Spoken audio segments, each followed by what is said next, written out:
Jazz primarily uses a parallel alignment for many, if not most, of the steps that we do. And this doesn't matter if you're doing classical jazz or lyrical contemporary, there's a lot of parallel positions in each of those different genres.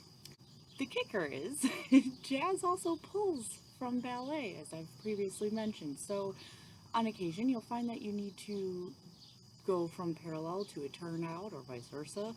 And occasionally you're asked to do things inverted. Now that doesn't mean you're holding that position. That means you're utilizing an inverted position and everything is based off of your first, second, third, fourth, or fifth, whatever.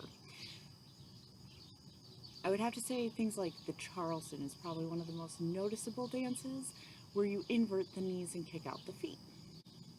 That is a good example of when you would be using that internal rotation of the hip to create an inverted position.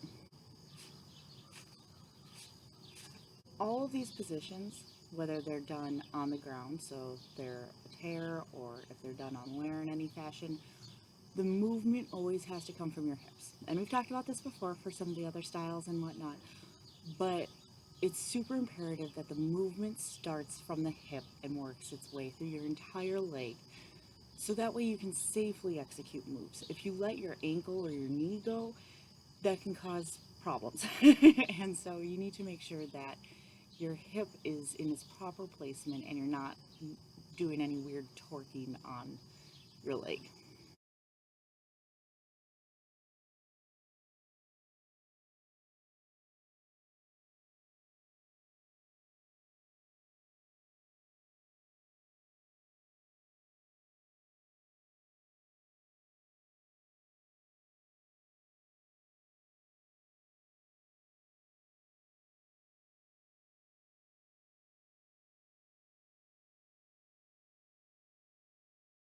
I will see you tomorrow as we talk about turns. I will see you then.